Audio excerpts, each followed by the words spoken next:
शिव पुराण विज्ञेश्वर संहिता। सज्जनों, आज आपको शिव पुराण में सदाचार, शौचाचार, स्नान, भस्म धारण, संध्यावदन, पर्वण जप, गायत्री जप, दान, न्यायतः धनोपार्जन तथा अग्निहोत्र आदि की विधि एवं महिमा का वर्णन करूंगा। सज्जनों, सबसे पहले इस कथा को सुनने से पहले आप इस चैनल को लाइक एंड सब्सक्राइब जरूर करें। भगवान शिव आपका हमेशा कल्याण करेंगे। कथा सुनिए। ऋषि ने कहा, सूजी, अब आप शीघ्र ही हमें वह सदाचार सुनाइए जिससे विद्वान पुरुष पुण्य लोगों पर विजय पाता है। स्वर्ग प्रदान करने वाले धर्ममय आचार तथा नरक का कष्ट देने वाले अधर्ममय आचारों का भी वर्णन कीजिए। सूजी बोले, सदाचार का पालन करने वाला विद्वान ब्राह्मण ही वास्तव में ब्राह्मण नाम धारण करने का अधिकारी है। जो केवल वेदोक्त आचरण का पालन करने वाला एवं वेद का अभ्यासी है, उस ब्राह्मण की विप्र संख्या होती है। सदाचार, वेदाचार तथा विद्या, इनमें से एक एक गुण से ही युक्त होने पर उसे द्विज कहते हैं। जिसमें स्वल्प मात्र में ही आचरण का पालन देखा जाता है, जिसने वेदाध्ययन भी बहुत कम किया है तथा जो राजा का सेवक, पुरोहित, मंत्री आदि है, उसे क्षेत्रीय ब्राह्मण कहते हैं। जो ब्राह्मण कृषि तथा वाणिज्य कर्म करने वाला है और कुछ ब्राह्मण उचित आचार का भी पालन करता है, वह वैश्य ब्राह्मण है। तथा जो स्वयं ही खेत जोतता, हल चलाता है, उसे शूद्र ब्राह्मण कहा जाता है। जो दूसरों के दोष देखने वाला और परद्रोही है, उसे चंडाल द्विज कहते हैं। इसी तरह क्षेत्रियों में भी जो पृथ्वी का पालन करता है, वह राजा है। दूसरे लोग राजतत्वहीन क्षेत्रीय माने गए हैं। वैश्यों में भी जो धान्य आदि वस्तुओं का क्रय विक्रय करता है, वह वैश्य कहलाता है। दूसरों को वणिक कहते हैं। जो ब्राह्मणों, क्षेत्रियों तथा वैश्यों की सेवा में लगा रहता है, वही वास्तव में शूद्र कहलाता है। जो शूद्र हल जोतने का काम करता है, उससे वृक्षल समझना चाहिए। सेवा, शिल्प और कर्कश से भिन्न वृत्ति का आश्रय लेने वाला शूद्र दस्यु कहलाता है। इन सभी वर्णों के मनुष्य को चाहिए कि वे ब्रह्म मुहूर्त में उठकर पूर्वाभिमुख हो। सबसे पहले देवताओं का, फिर धर्म का, अर्थ का, उसकी प्राप्ति के लिए उठाए जाने वाले क्लेशों का तथा आय और व्यय का भी चिंतन करें। रात के पिछले पहर को उष काल जानना चाहिए। उस अंतिम पहर का जो आधा या मध्य भाग है, उससे संधि कहते हैं। उस संधि काल में उठकर द्विज को मल मूत्र आदि का त्याग करना चाहिए। घर से दूर जाकर बाहर से अपने शरीर को ढक रखकर दिन में उत्तराभिमुख बैठकर मल मूत्र का त्याग करें। यदि उत्तराभिमुख बैठने में कोई रुकावट हो तो दूसरी दिशा की ओर मुख करके बैठे। जल, अग्नि, ब्राह्मण आदि तथा देवताओं का सामना बचाकर बैठें। मल त्याग करके उठने पर फिर उस मल को न देखें।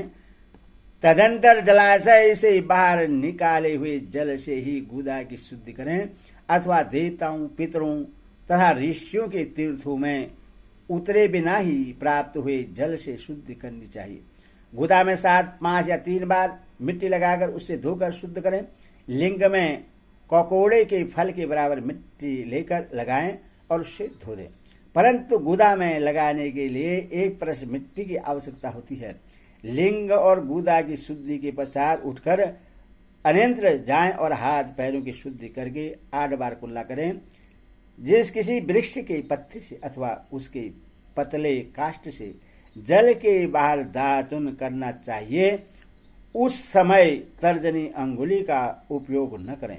यह दंत शुद्धि का विधान बतलाया गया है। तदंतर जल संबंधी देवताओं को नमस्कार करके मंत्र पाठ करते हुए जलाशय में स्नान करें। यदि कंठ तक या कमर तक पानी में खड़े होने की शक्ति न हो तो घुटने तक जल में खड़ा हो अपने ऊपर जल छिड़क कर मंत्रोच्चारण पूर्वक स्नान कार्य संपन्न करें। विद्वान पुरुष को चाहे कि वहां तीर्थ जल से देवता आदि का स्नानांग दर्पण भी करें। इसके बाद धौत वस्त्र लेकर 5 कच्छ करके उसे धारण करें। साथ ही कोई उत्तरी भी धारण कर लें। क्योंकि संध्या वंदन आदि सभी कर्मों में उसकी आवश्यकता होती है। नदी आदि तीर्थों में स्नान करने पर स्नान संबंधी उतारे हुए वस्त्र को वहां न धोएं। स्नान के पश्चात विद्वान पुरुष भीगे हुए उस वस्त्र को बावड़ी में, कुएं के पास अथवा घर आदि में ले जाएं और वहां पत्थर पर, लकड़ी आदि पर, जल में या स्थल में अच्छी तरह धोकर उस वस्त्र को निचोड़ें। जो वस्त्र को निचोड़ने से जो जल गिरता है वह एक श्रेणी के पितरों की तृप्ति के लिए होता है। इसके बाद जवाली उपनिषद में बताए गए अग्निरीति मंत्र से भस्म लेकर उसके द्वारा त्रिपुंड लगाएं। इस विधि का पालन न किया जाए इससे पूर्व ही यदि जल में भस्म गिर जाए तो गिराने वाला नरक में जाता है। आपो हिष्टाह इत्यादि मंत्र से पाप शांति के लिए सिर पर जल छिड़कें तथा अस्य सयाय हो इस मंत्र को पढ़कर पैर पर जल छिड़कें।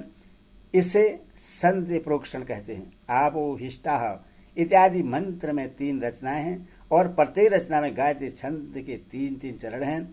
इनमें से प्रथम ऋचा के 3 चरणों का पाठ करते हुए क्रमशः पैर, मस्तक तथा हृदय में जल छिड़के। दूसरी ऋचा के 3 चरणों को पढ़कर क्रमशः मस्तक, हृदय, पैर में जल छिड़कें और तीसरी ऋचा के 3 चरणों का पाठ करते हुए क्रमशः हृदय, पैर और मस्तक का जल से प्रोक्षण करें। ऐसी विद्वान पुरुष मंत्र स्नान मानते हैं। किसी अपवित्र वस्तु से किंचित स्पर्श हो जाने पर, अपना स्वास्थ्य ठीक न रहने पर, राजा और राष्ट्र पर भय उपस्थित होने पर तथा यात्रा काल में जल की उपलब्धि न होने की व्यवस्था आ जाने पर मंत्र स्नान करना चाहिए। प्रातःकाल सूर्यस्य या मनुष्य इत्यादि सूर्यानुवाक से तथा सायंकाल अग्निश्च वमा मनुष्य इत्यादि अग्नि संबंधी अनुवाक से जल का आचमन करके पुनः जल से अपने अंगों का पोषण करें। मध्याकाल में भी आप हो, परंतु इस मंत्र से आचमन करके पूर्वोक्त पोषण या मार्जन करना चाहिए। प्रातःकाल की संध्योपासना में गायत्री मंत्र का जप करके 3 बार ऊपर की ओर सूर्य देव को अर्घ्य देना चाहिए। ब्राह्मणों मध्यकाल में गायत्री मंत्र के उच्चारण पूर्वक सूर्य को एक ही अर्घ्य देना चाहिए। फिर सायंकाल आने पर पश्चिम की ओर मुख करके बैठ जाएं और पृथ्वी पर इस सूर्य के लिए अर्घ्य दें, ऊपर की ओर नहीं। प्रातः काल और मध्याकाल के समय अंजलि में अर्घ्य जल लेकर अंगुली की ओर से सूर्य देव के लिए अर्घ्य दें। फिर अंगुली के छिद्र से ढलते हुए सूर्य को देखें तथा उनके लिए स्वस्थ प्रदक्षिणा करके शुद्ध आचमन करें।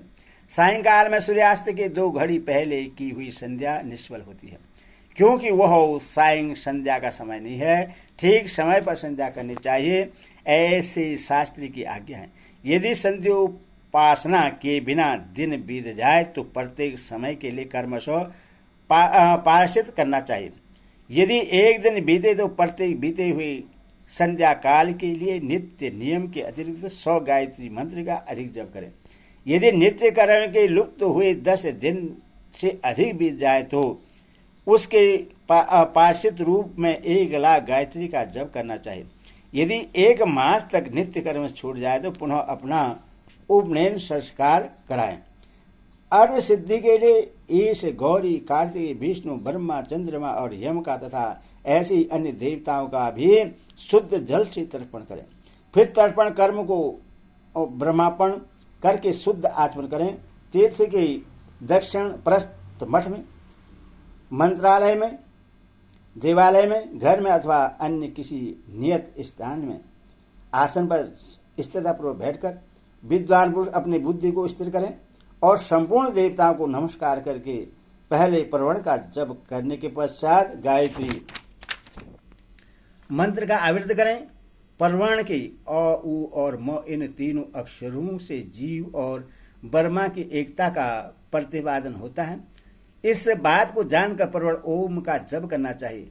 जब काल में यह भावना करनी चाहिए कि हम तीनों लोगों की सृष्टि करने वाले ब्रह्मा, पालन करने वाले विष्णु और संहार करने वाले रुद्र की, जो स्वयं प्रकाश चिन्मय हैं, उपासना करते हैं। यह ब्रह्म स्वरूप ओंकार हमारे कर्मेंद्रियों और ज्ञानेंद्रियों की वृत्तियों को, मन की वृत्तियों को तथा बुद्धि वृत्तियों को सदा भोग और मोक्ष प्रदान करने वाले धर्म एवं ज्ञान की ओर प्रेरित करे। परवर्ण के इस अर्थ का बुद्धि के द्वारा चिंतन करता हुआ जो इसका जप करता है वह निश्चय ही ब्रह्मा को प्राप्त कर लेता है, अथवा अर्धानुसंधान के बिना भी परवर्ण का नित्य जप करना चाहिए। इससे ब्राह्मण तत्व की पूर्ति होती है। ब्राह्मण तत्व की पूर्ति के लिए श्रेष्ठ ब्राह्मण को प्रतिदिन प्रातःकाल एक सहस्त्र गायत्री मंत्र का जप करना चाहिए। मध्य काल में 100 बार और सायंकाल में 28 बार जप की विधि है। अन्य वर्ण के लोगों को आधार क्षेत्रीय और वैश्य को 3 संध्याओं के समय यथासाध्य गायत्री जप करना चाहिए।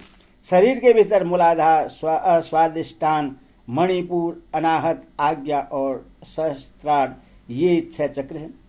इनमें मूलाधार से लेकर सहस्त्रार तक 6 स्थान में कर्मशो विज्ञेश्वर, ब्रह्मा, विष्णु, ईश, जीवात्मा और परमेश्वर स्थित हैं। इन सब में ब्रह्मा बुद्धि करके इनकी एकता का निश्चय करें और वह ब्रह्मा मैं हूँ ऐसी भावनापूर्वक प्रत्येक श्वास के साथ शोभम का जप करें। उन्हीं विज्ञेश्वर आदि की ब्रह्मांड्र आदि में तथा इस शरीर से बाहर भी भावना करें।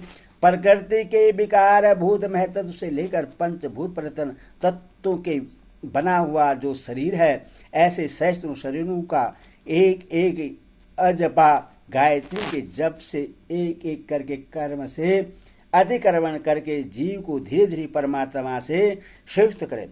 यह जप का तत्व बतलाया गया है। 100 अथवा 28 मंत्रों के जप से उतने ही शरीरों का अतिक्रमण होता है।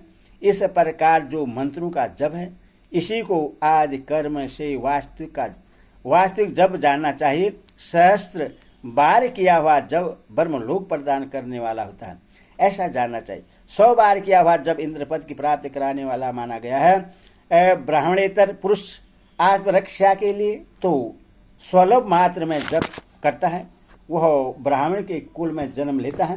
प्रतिदिन सूर्योपस्तान करके उपयुक्त रूप से जप का अनुष्ठान करना चाहिए। 12 लाख गायत्री का जप करने वाला पुरुष पूर्ण रूप से ब्राह्मण कहा गया है।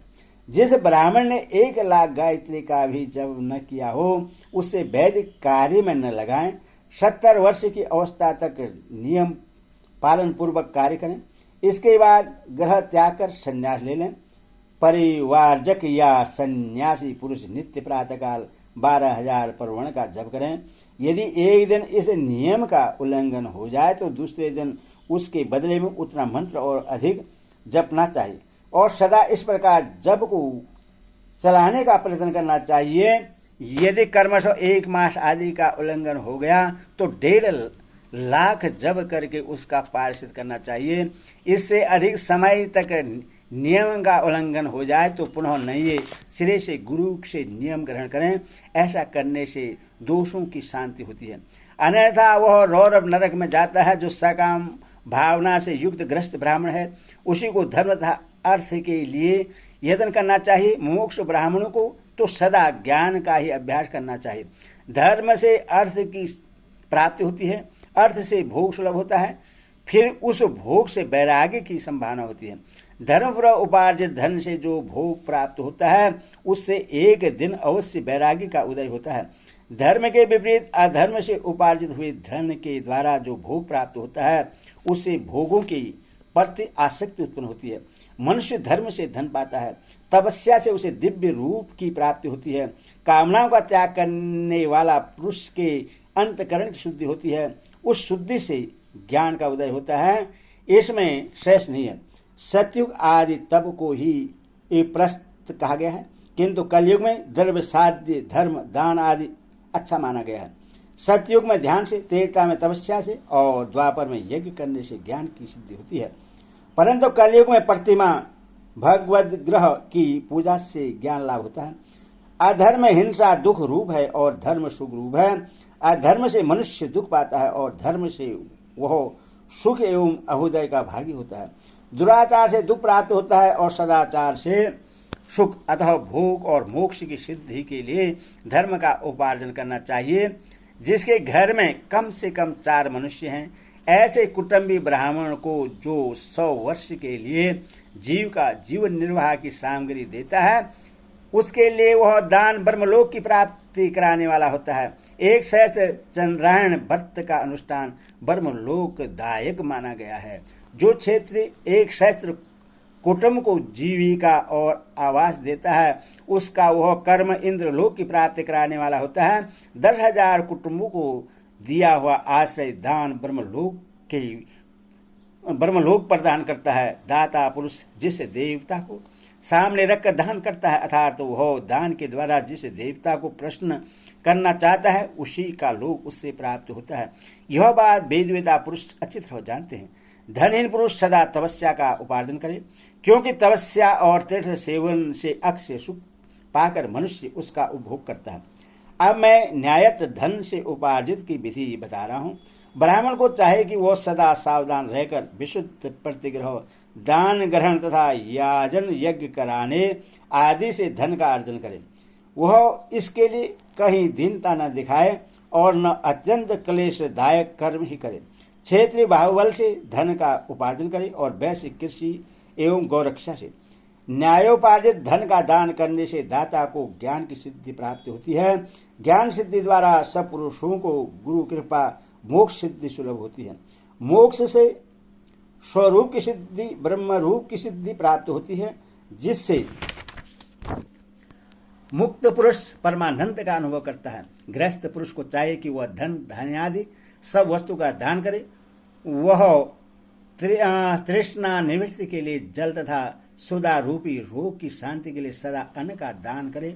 खेत धान्य, कच्चा अन्न और तथा भक्ष्य, भोज, लेहा और चौस्य, ये 4 प्रकार के सिद्ध अन्न दान करने चाहिए।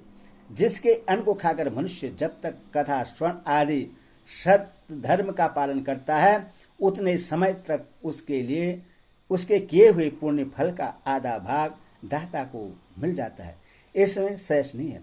दान देने वाला पुरुष दान में प्राप्त हुई वस्तु का दान तथा तपस्या करके अपने प्रतिग्रह जनित पाप की शुद्धि कर ले, अन्यथा उसे रौरव नरक में गिरना पड़ता है। अपने धन के 3 भाग करे। एक भाग धर्म के लिए, दूसरा भाग वृद्धि के लिए तथा तीसरे भाग अपने उपभोग के लिए। नित्य नैमित्त तथा काम्य, इन तीनों प्रकार के कर्म धर्मार्थ रखते हुए धन से करें। साधक को चाहिए कि वह वृद्धि के लिए रखे हुए धन से ऐसा व्यवहार करे जिससे वह उस धन की वृद्धि हो, और उपभोग के लिए रक्षित धन से हितकारक, परमित एवं पवित्र भोगे। खेती से पैदा हुए धन का 10वां अंश दान कर दे, इससे पाप की शुद्धि होती है। शेष धन से धर्म वृद्धि एवं उपभोग करें, अन्यथा वह रौरव नरक में पड़ता है, अथवा उसकी बुद्धि पापपूर्ण हो जाती है या खेती ही चौपट हो जाती है। वृद्धि के लिए किए गए व्यापार में प्राप्त हुए धन का 6वां भाग दान कर देने योग्य है। बुद्धिमान पुरुष अवश्य उसका दान कर दें। विद्वानों को चाहिए कि वह दूसरों के दोषों का बखान न करे। ब्राह्मणों दोषवश दूसरों के सुने या देखे हुए छिद्रों को भी प्रकट न करें। विद्वान पुरुष ऐसी बात न कहें जो समस्त प्राणी के हृदय में रोष पैदा करने वाली हो। ऐश्वर्य की सिद्धि के लिए दोनों संध्याओं के समय अग्निहोत्र कर्म अवश्य करें। जो दोनों समय अग्निहोत्र करने में असमर्थ हो, वह एक ही समय सूर्य और अग्नि को विधिपूर्वक दी हुई आहुति से संतुष्ट करें। चावल, धान्य, घी, फल, कंद तथा हवसी, इनके द्वारा विधिपूर्वक इस्ताली पाक बनाएं तथा यथोचित रीति से सूर्य और अग्नि को अर्पित करें। यदि हवस्य का अभाव हो तो प्रधान होम मात्र करें। सदा सुरक्षित रहने वाली अग्नि को विद्वान पुरुष अर्धशस्त्र की संज्ञा देते हैं, अथवा संध्या काल में जब मात्र या सूर्य की वंदना मात्र कर लें। आत्मज्ञान की इच्छा वाले तथा धनार्थी पुरुषों को भी इस प्रकार विधिवत उपासना करनी चाहिए। जो सदा ब्रह्म यज्ञ में तत्पर होते हैं, देवताओं की पूजा में लगे रहते हैं, नित्य अग्नि पूजा एवं गुरु पूजा में अनुरत होते हैं तथा ब्राह्मणों की तृप्ति क्या करते हैं, वे सब लोग स्वर्ग लोक के भागी होते हैं। ओम नमः शिवाय।